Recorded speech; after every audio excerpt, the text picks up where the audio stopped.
Hello and welcome to Boxes of Comics. I am your host, Chase Higgins, and today we are ready to do our final live stream of 2020. That is right, we are finishing off the year strong, and we are doing one last live stream, and we might put a video up at the before the year is over, depending on when we get them filmed. So for this live stream, we are going to go ahead and talk about what we discovered in 2020 about our YouTube channel. We are going to talk about our upcoming projects as a YouTube channel, and we are just gonna hang out and have some fun. So, first off, I hope that everybody had a good Christmas, had some wonderful, happy holidays. And if you want to join, let me go ahead and get the link. One moment.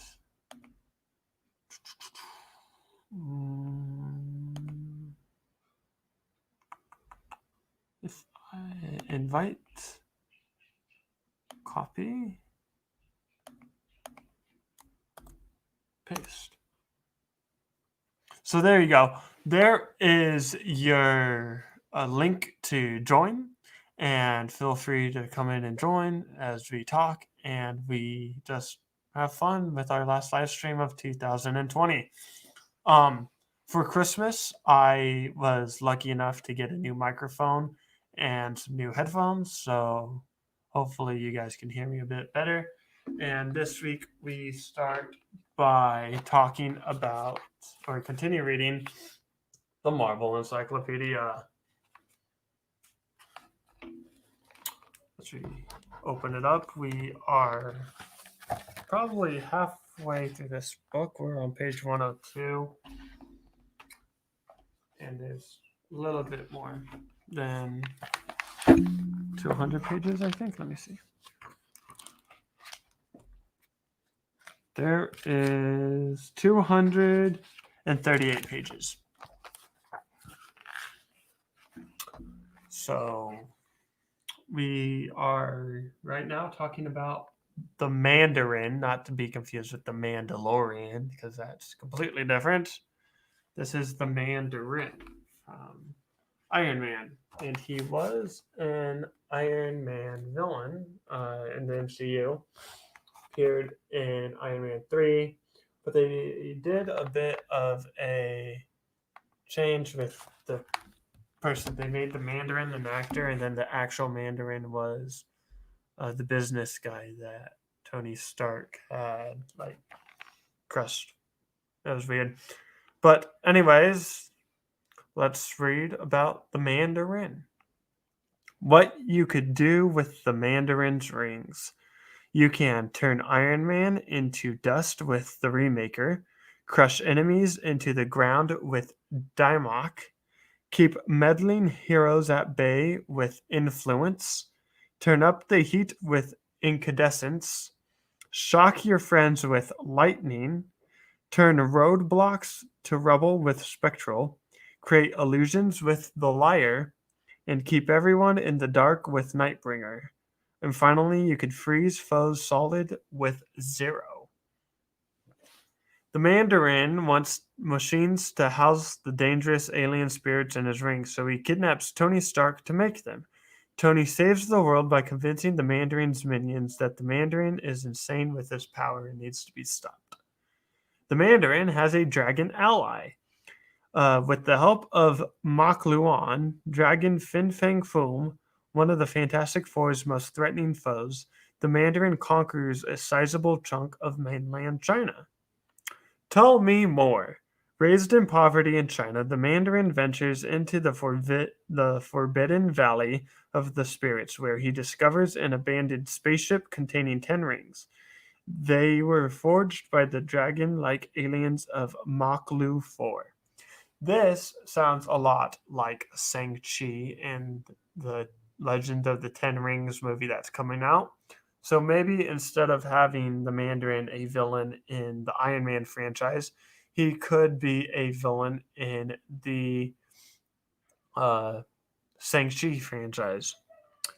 Tony is a winner, Despite the Mandarin's wills and the powers of his rings, he never gets the better of Iron Man for long. Maybe this supervillain just tries way too hard. When the Mandarin's hands are severed, he reintegrates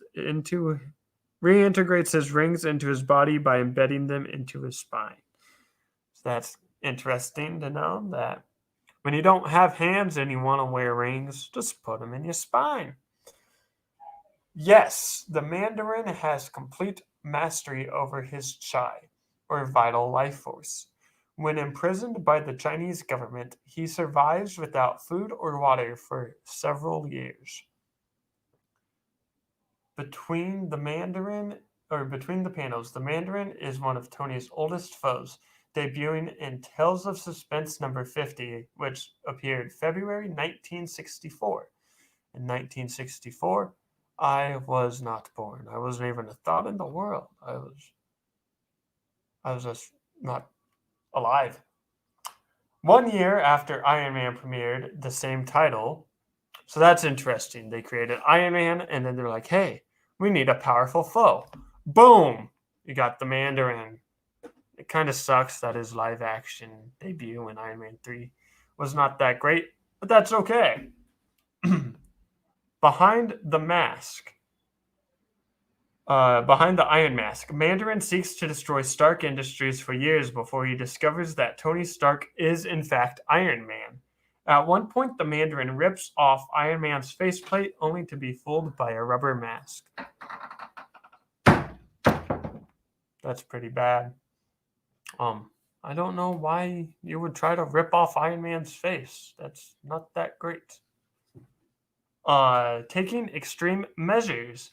Iron Man, Tony Stark, has big problems when the Mandarin seeks out scientist Maya Hansen, Tony's former girlfriend, and attempts to eliminate most of the world's population using her extremist technology. That sounds a lot like Iron Man 3 because it involved the little boy, and I remember in Iron Man 3, one of Tony's ex-girlfriends came and was like, yo, we need to save this child, but then you kind of screwed me over. And then all of a sudden Tony's house explodes. Why does it explode? It explodes because Tony Stark gave the Mandarin his address. That's not very smart. Okay, in an alternate universe, in the animal-filled alternate reality of Spider-Ham, the Mandarin is a ring-tailed lemur known as the Mandaringtail. So here's the artwork for it. You got Iron Man, and then you got the Mandarin, and they're in that yin and yang circle. It's perfectly balanced as all things should be. Okay. One last thing before we move on. Power struggle. The Mandarin is Iron Man's most persistent foe. This evil genius doesn't go toe-to-toe with old Shullhead by suiting up in armor. His 10 rings allow him vast control of all energy and matter. So that's interesting. Now we are moving on to Grudge Match. Here we have Peter Parker, the Amazing Spider-Man, and you have Norman Osborn or Harry Osborn, the Green Lantern, or the Green Goblin, not the Green Lantern. That's a different universe. My bad. The sucky one. The bad universe. They can't hear you. I know. Ha! That's what happens when you get headphones for Christmas. No one can hear you. Because I'm magical. And I'm lizard. He is Lizard. Everybody go sub up Colin's YouTube channel. I don't have a YouTube channel. Lizard. Yes, it is. No, you don't. Yes, it is. It's called Lizard. It's called Lizard. I've seen it. Why does this one keep on shutting off? It's because of the power outlet. You have to make sure that it's plugged in on the other side. Okay, moving on. We have Grudge Match. Green Goblin, Norman Osborn, and his crazy Goblin dynasty are responsible for the greatest tragedies in Peter Parker's life. Spider-Man has overcome the Green Goblin many times, but there's always a new goblin in town. That's usually either Hobgoblin or there's Harry Osborn, which is the new goblin. There's not. No, Darth Plagueis is in Star Wars, Colin. This is Marvel. Have you heard the tragedy of Dark Plagueis the Wise? No. Do it. Okay. Some facts are trouble with Harry. Norman Osborn's son, Harry Osborn, is Peter Parker's best friend at university. Things turn out sour when Harry unfairly blames Spider-Man for his father's death and becomes a second Green Goblin to avenge him, also known as New Goblin. When bad guys go good. So in a turn of events, people are like, yo, I don't want to kill people anymore. So what do I do? What are you... Colin, this is why I handle the live streams. I know what... I give up. I give up. What are you doing? No, I need He's that. Asian. My gosh. Children. Okay. Because there is the original Green Goblin is Norman Osborn. He was killed while trying to kill Spider-Man. He killed himself. And then Norman dies, and Harry blames his father's death on Spider-Man, and he vows to kill Spider-Man, and he becomes the Green Goblin. And like, if you want more detail on this, you could just watch the original Spider-Man trilogy. It's just called Spider-Man. It's preferably the best Spider-Man trilogy. Probably. Yes. So there's that. And yeah. Okay, so when bad guys go good, never too late. Trouble Green Goblin Harry Osborn defeats Spider-Man and sets up a bomb to blow them both up. MJ arrives with Normie, Harry Osborn's little son, and Harry realizes what he has done. He saves MJ, Normie, and Spidey just before the bomb explodes. So this is interesting because I know in the newer comics, like Spider-Man 800 to like 815 maybe, there is the arc where Spider-Man, or maybe it's 715 to 800. Anyways, there's an arc where Spider-Man has to fight the Norman Osborn, but Norman Osborn is the Green Goblin, and he has the Carnage symbiote, and Carnage is Venom's offspring. So like they merge together, and then Spider-Man doesn't know what to do, so he has to team up with Harry to defeat his dad. And then Norman Osborn dies again, and it's just very confusing. And remember, if you would like to join, there is the link up at the top of this chat. And if I see it, I'll let you on. Okay, so moving on from when bad guys go good, there is Tell Me More. Green Goblin Norman Osborn kidnaps Peter's girlfriend Gwen Stacy and throws her off a bridge. Spidey swears revenge and pursues the Green Goblin. In the fight that follows, the Green Goblin dies, accidentally impaled by his own Goblin glider. So we kind of saw this in Spider-Man 1, but without Gwen Stacy. Like there's a little bit of Mary Jane, but she didn't die. But then in the Amazing Spider-Man 2, which the Amazing Spider-Man series sucks. I haven't seen it since they came out in theaters. Yeah, it's pretty bad. Norman Osborn is dead. He's like just a head. Like, and he's like frozen, like cryogenics. It's weird. And Harry Osborn becomes the Green Goblin because of his blood. It's weird. Anyways, Gwen Stacy dies, and Peter Parker gets all depressed and like vows to kill the Green Goblin. So it's a lot like the comic books, but it's just really bad writing and acting, and we don't talk about the Amazing Spider-Man movies on this channel.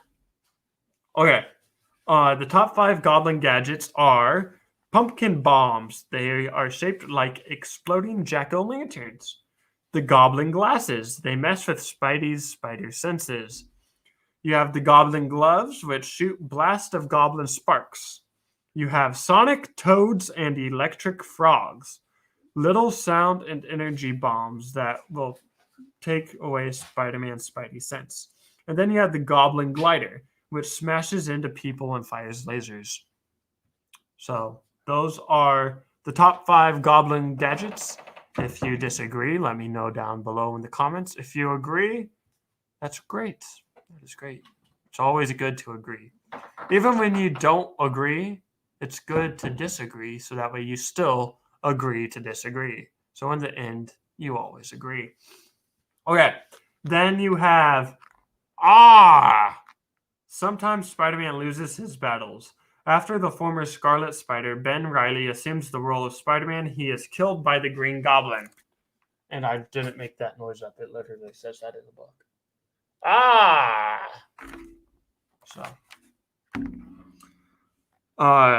next we have the top 8 goblins. That is right. There are lots of goblins out there in the Spider-Man universe. So let's look at the top 8. Coming in at number 8, we have... I don't even know how to say that.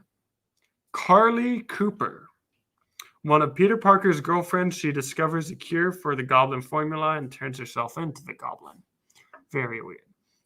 Coming in at number 7, you have the Grey Goblin. Gabriel Stacy needs extra goblin formula injections to combat accelerated aging. You have number 6, the Menace. Lily Hollister, the occasional girlfriend of both Norman and Harry Osborn. That's kind of weird. I mean, you got, hey, I'm a date Harry Osborn, who's in college, but then, hey, I like his dad, who's like in his 40s, so I'm gonna date him. It's kind of weird. Number 4, you have the Hobgoblin. Rhetoric Kingsley follows Norman Osborn's journals to become the first of many evil hobgoblins. Number 3, you have the third Green Goblin, Harry Osborn's psychiatrist, Bart Hamilton. I've never heard of that. Number 2, you have the second Green Goblin. Harry Osborn continues his father's, Norman's, legacy after his death. And coming in at number 1, you have the Green Goblin. Norman Osborn, the first Green Goblin and inventor of the Goblin formula. So, let me show you all this right now.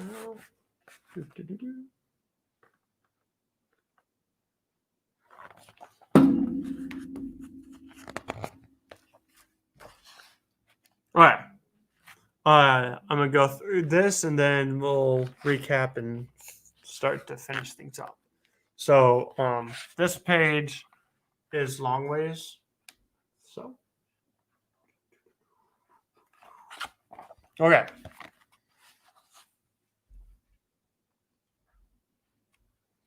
Never-ending war, never too old. When the Red Skull's aging process accelerates, he uses a poison to make Captain America rapidly age, hoping to take Cap to the grave with him. With only hours to live, Cap defeats Skull in hand-to-hand combat, giving him time to find a cure while Red Skull dies of old age. Upgraded. The Red Skull creates sleeper robots for the Nazis after their defeat in World War II. He plans to join them together into one giant robot, travel to the North Pole, and then explode the planet's core. Handle with care. Red Skull recreates a powerful cosmic cube that can alter the fabric of reality and uses it to stop battles with Caps. The cosmic cube in the comic books is what the Tesseract is in the MCU. They're the same thing, just different names, and they both turn out to be an Infinity Stone. Liberty versus tyranny, freedom versus force, heroism versus hatred. Captain America and the villainous Red Skull have waged a battle between good and evil ever since World War II, and they don't like calling it quits they don't look like calling it quits anytime soon. Team player. Red Skull forms the skeleton crew to take on Captain America and the Avengers. However, regular infighting keeps the team from reaching their potential, and the crew winds up in jail. In an alternate universe, in the Ultimate Universe, Earth 1610, the Red Skull is not a World War II enemy of Captain America, but his own son. After his father's death, he is raised and trained on an army base to succeed Steve Rogers, but instead he becomes the villain for Red Skull. When good guys go bad, television trouble. To save New York from Red Skull's diabolical plans, Captain America vows to serve the villain for one day. His promise is secretly televised, and Cap is a branded traitor. Back from the dead, at the end of World War II, Cap and Skull battle in Hitler's bunker, and the Red Skull is seemingly killed by a cave-in. An experimental gas keeps Skull alive for decades in suspended animation, and he returns more evil than ever.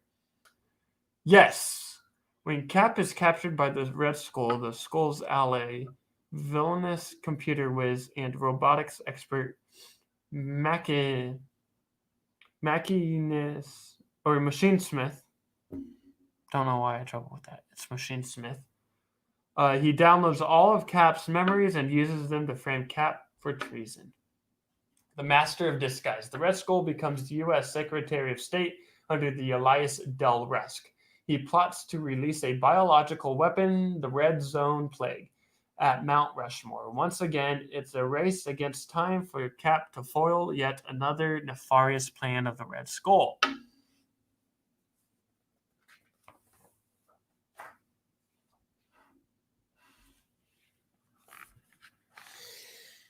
This looks like the Kingpin. We are now on to the Kingpin. So we go from where were we? Where we started? You have Iron Man and the Iron Man and the Mandarin, to Spider-Man and the Green Goblin. Here, let me show you this. So you go from Iron Man and Mandarin, Spider-Man and the Green Goblin, all 8 of them. Apparently, there's 8 Green Goblins.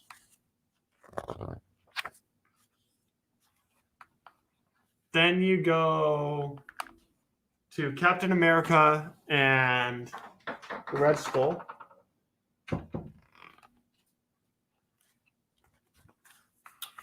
And now, here we are.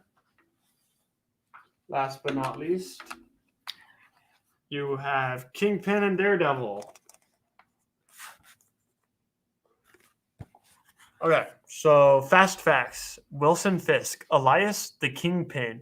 Occupation, he is a crime boss. Skills, sumo wrestling, martial arts, but usually relies on henchmen to do his dirty work. One bad day, Fisk uses his knowledge of Matt Murdock's secret identity to expose Daredevil to the FBI, but is trumped by evidence against Murdock's backfires and lands them both in jail. Who will beat who? Daredevil, height 6 foot, weight 200 pounds, strength, superhuman senses, martial arts, and legal eagle. Kingpin, he is 6 feet 7 inches. He weighs 450 pounds. His strengths, sumo wrestling skills, legions of henchmen, and powerful connections throughout the city. Throughout Hell's Kitchen. Just one moment. Let me see why this isn't working here. Must be something with. That one's not even plugged in. Why is it not plugged in? Oh. Oh yeah, that's because I have. Oh, this that's guy. because you. Okay. That guy is too low. Well, I can make him taller. I Eh. just wasn't sure. All right. It made the lighting uneven. Sorry, Okay. driving me crazy. Okay, we're back. Never mind. Sorry. Between the panels, Hell's Kitchen is a real-life area of New York City, once notorious for crime and violence. It first appears in the Marvel Universe in Daredevil #1, April of 1964. Daredevil's on-off girlfriend, Karen Page, reveals Daredevil's identity to Kingpin, who uses the knowledge to make the hero's life a nightmare. Tragedy. Matt Murdock's college sweetheart, Elektra, goes bad and works as the assassin for Kingpin. When she refuses to kill Matt's law partner and friend, Foggy Nelson, she is murdered by Kingpin's henchman, Bullseye. This incident fuels Matt's hatred for Kingpin for years to come. He Daredevil is best known for fighting in the court and on the streets. He has the new microphone set up. Kitchen Devils. The two most powerful influences in New York City's Hell's Kitchen are Daredevil Matt Murdock and gang boss the Kingpin, Wilson Fisk. They battle for control of the turf, one hoping to protect it and the other wants to control it. That's gonna turn on the car, his truck, just to let you know. Okay. Double Trouble. Murdoch and Fisk. Matt Murdock and Wilson Fisk are both cooling their heels in Rikers Island prison when they realize that outside forces are trying to pit them against each other. With Bullseye's help, Fisk breaks himself and Murdoch out of jail to battle those responsible for wrongdoings. Heartbreaker. If you want to destroy your enemy, start with their heart. Wilson Fisk gets nutty psychic Typhoid Mary to romance Matt Murdock and then dumps him once the job is complete. And that is where we will leave off reading. And it looks like we are on to She-Hulk, or Hulk and Red Hulk next. That'll be sometime next year. So moving on from the Marvel Encyclopedia, we have a couple things that we like to show you. So let me share my screen. Yes, share screen. Yes, this screen. Share. Okay, so let me figure out how to do this here. Full screen.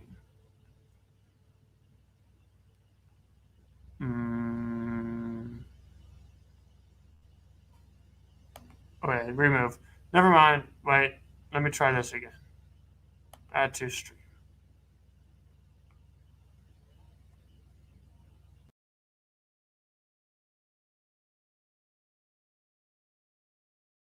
That's just because you're in the stream yard. Okay, never mind. We're just gonna hit stop. Okay. Sorry that happened. Trying to figure this out, but couple things. We are working on some new content for you. There's 1, 2, 3, 4 videos that we're working on. We have 2 complete. We have Aquaman, the Time and Tide review. That's going to be up sometime next year. I'm going to write out all 4 scripts this week when I have time between work and not work and holidays and whatnot. So whenever I'm free, I'm going to work on those scripts. Aquaman, Time and Tide. Then you have a Web of Spider-Man collection update. We have a video of Web of Spider-Man. It is in our channel. Then you have Star Wars, The Attack of the Clones, which is episode 2. And if you didn't know, we are actually going to do movie reviews. So we have episode 1 up right now. It's a little long. I'd like to keep the movie reviews under 20 minutes, give or take editing. So those are going up. We're going to keep them shorter. Hopefully those work and bring us in some more views. Then we have pickups from our local comic book shop. This will be the second one. The first one got a good amount of likes, and I waited for a while to make a second one just because of just trying to put out content. So we'll have Aquaman Time and Tide review, Web of Spider-Man review, Star Wars Attack of the Clones review, and pickups from our LCS local comic shop. So those 4 videos will be out and ready to go next year. Hopefully we're just able to crank out a ton of content for you guys. We also go live every Tuesday. But I have to work, so it might be every Monday. It depends on what I have off. Tomorrow I'm working from 5 to 10, so I figured it's better to go live tonight. So that way tomorrow I'm not constricted for time. I'm not in a rush to get to work. Well, tonight we could just hang out and whatnot. So there's our updates. We're getting farther in the book, so I hope you guys like this book. After this book, I don't know what we're going to do. So if you have suggestions, let us know. Don't forget to follow us on Instagram, Twitter, and we have a website. The handles for Instagram and Twitter are at Boxes of Comics, and our website is www.boxesofcomics.wixsite.com or boxesofcomics.com/wixsites, however that works. All the links are on our channel page. So if you go to our channel page, look at the channel art in the top right hand section. And then down below, there's like logos so that you have a Twitter logo, an Instagram logo, and all that. Colin H., my brother, just put all that down. So thank you, Colin. And with that being said, that is where I will end this review. I will see you next Tuesday in 2020. I will see you next year, actually. Yeah, that's right, because this week is, yeah. I'll see you next year. I hope you stay safe. I hope that you enjoy our content. Don't forget to like and subscribe and share. And have a good day. Goodbye.